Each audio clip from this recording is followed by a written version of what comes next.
If you follow anything to do with fashion, celebrities, or both, you may know that the Met Gala was a couple of Mondays ago.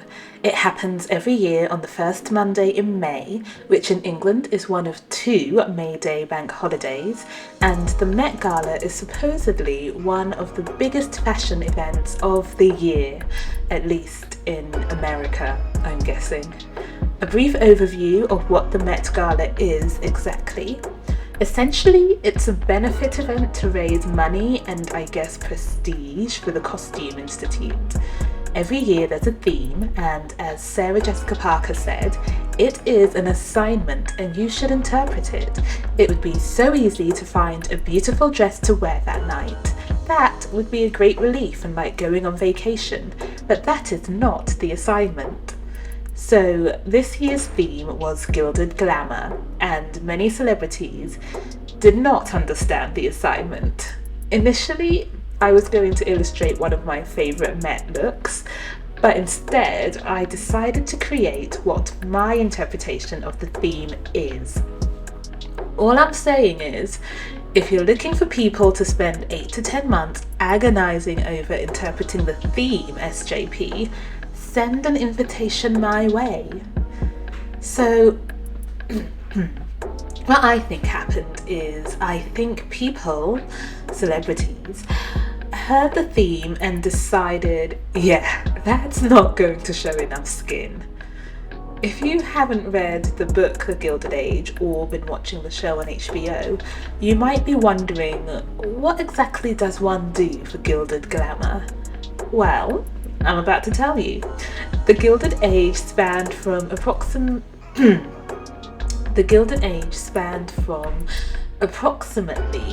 1870 to 1900. It begins after the American Civil War and denotes a time in industrial revolution and a huge economic boom for the north and west of the USA. The South, meanwhile, was in the final days of the short-lived Reconstruction era, and the citizens of the South were still trying to bring themselves back up following their rightful defeat in the war.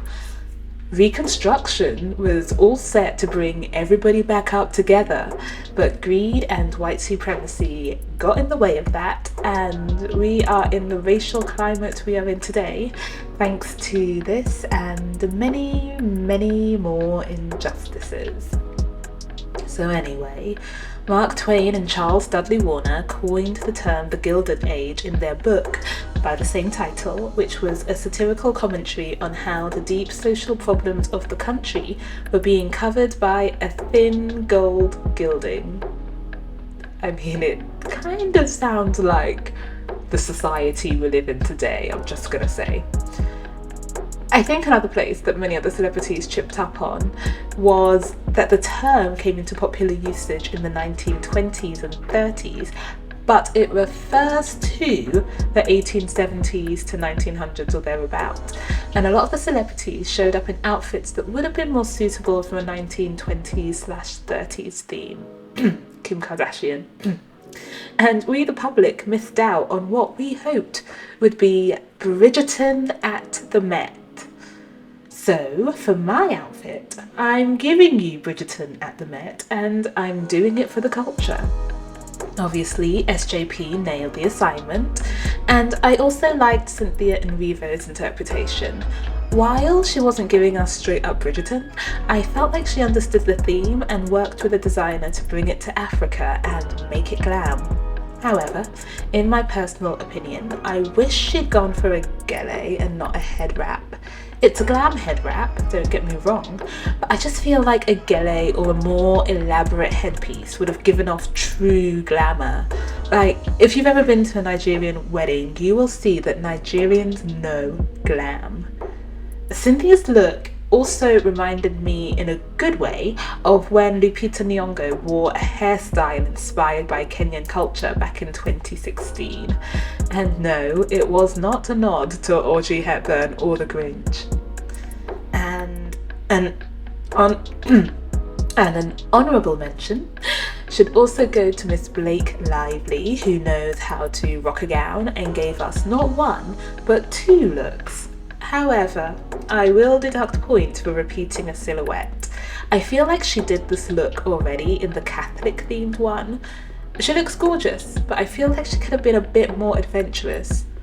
To be fair, as a mother myself, I understand veering towards a structured corset and a fitted silhouette.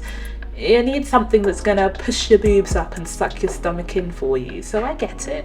When you find a silhouette that suits you, especially after you've had 2, maybe 3 kids, you should just stick with it. More money to you.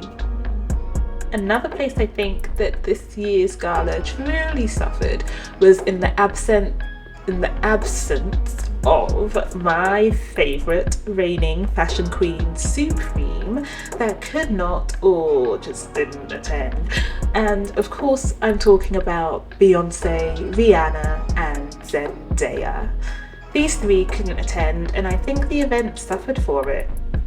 Truly, if I was Anna Wintour, their absence would be enough to make me change the date next time. So to make up for them, my Met outfit costume is obviously inspired by Bridgerton. Initially I was going to give her 3/4 length sleeves with ruffles, but that felt a little too Hamilton to me. So we lost the sleeves and added long gloves and obviously a gilet because this girl is giving us Nigerian princess gilded glamour. Also, her arms rock and she really wanted to show them off.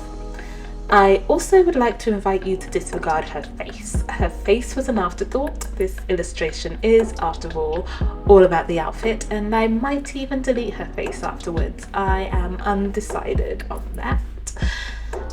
Colour-wise, I wanted them to feel royal and understated, but also bold and bright because Nigerian fashion is all about being bold, bright and in your face.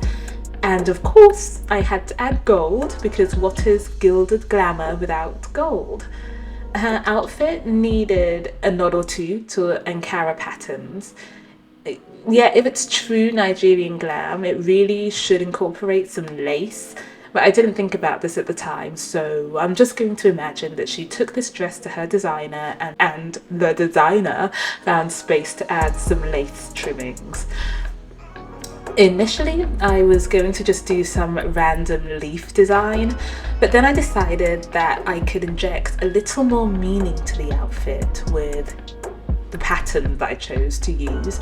So instead, I created a pattern based on the yellow trumpet flower. I'm going to stick the Latin name up as well, which is the national flower of Nigeria.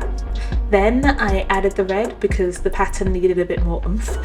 And then to zhuzh up her outer coat, I added a pattern inspired by diamonds because Africa is full of precious gems and minerals, or at least it was before the Europeans plundered it. And then for the final flourish, I added Swarovski crystals courtesy of the free glitter brush set by Haze Long. And here she is, my gilded glamour white tie outfit for the Met Gala 2022. Again, SJP, you need to talk to your girl Anna and get me an invitation because I would kill the assignment every year. As usual, thank you so much for watching. Have a lovely day, evening or night. Goodbye.